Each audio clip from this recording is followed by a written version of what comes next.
Torej, mi smo si za svoj izziv izbrali grajskega posebneža, ki je poln skrivnosti. Kot problem smo zaznali predvsem slabo izkoriščenost potencialov gradu Geverkenek, kjer vztrajno pada število obiskovalcev stalne zbirke muzeja in pa da je zastarela stalna zbirka, ki je tam predstavljena. Kot priložnost predvsem vidimo posebnost tega gradu, ki je eden redkih neplemiških gradov, ki prikazuje življenje mesta, ne pa graščanov, in je bil v zgodovini uporabljen kot prebivališče upravnikov rudnika.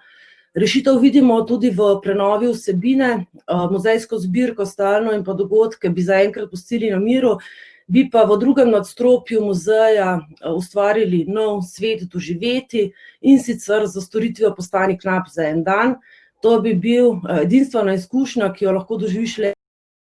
Vrnil bi se lahko v preteklost in postal del tega rudarskega mesta, ki pa je doživetje primerno tako za stare kot za mlade. To so 4 osebe, v katerih bi se lahko tja prelevil: upravitelj rudnika, služabnik, rudniški kurir, nadzornik, in sicer bi bila doživetje dvourno, poldnevno ali celodnevno. Na začetku bi začeli z dvourno. Metode in orodja, ki bi jih pri tem uporabili, bi bili eksperimenti, fotoorientacija, lov na zaklade, kemijske uganke, miselne igre, športne izzive in raziskovanje materialov. Predvsem je to zanimivo za vključevanje tistih odrinjenih družbenih skupin zaradi multisenzoričnih doživetij, torej za slepe in slabovidne, gluhe in naglušne, za tiste z duševnimi težavami, ki so običajno v takem tipu muzeja izpuščene. Izbrali smo hibridni tržno-netržni model, kar pomeni, glede na to, da muzej že načrtuje obnovitev stalne zbirke, torej javna infrastruktura in javni viri za vzpostavitev, za prenove, hkrati pa kasneje tržni prihodki, predvsem iz prodaje vstopnic. Prodaja bi potekala na mestu samega gradu in preko spleta. Pomagala Slovenska turistična organizacija, predvsem obsežna kampanja na socialnih omrežjih in pa obstoječi TIC.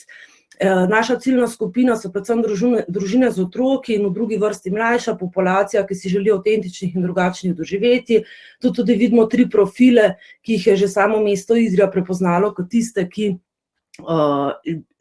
si obiska želijo ali pa prihajajo v Idrijo, torej družabni foodie, UNESCO tabori in urbani ozaveščeni. Finančni potencial je zelo velik, predvsem zaradi tega, ker je načrtovana investicija že v načrtu. Potrebni bi bilo preoblikovanje prostora in opreme, stroški dela za zasnovanje programa doživeti.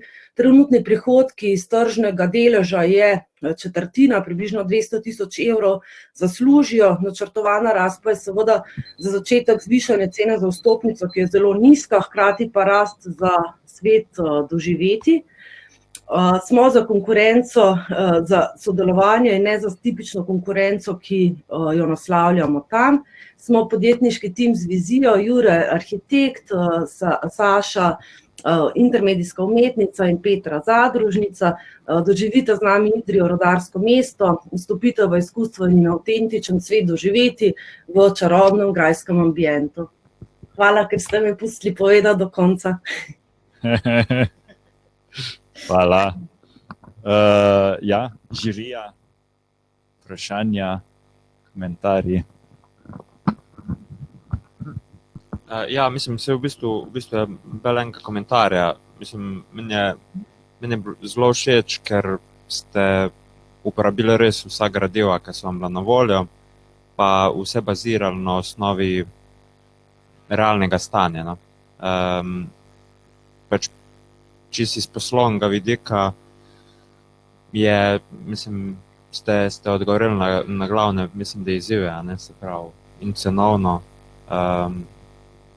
Povedali ste pa tudi, kako se tega loteva, tako da jaz kakšnega direktnega vprašanja niti nimam, ker je bilo vse jasno. Hvala. Jaz verjamem, da direktorica muzeja to posluša in da se je kakšno idejo dobila. Hvala. Bila.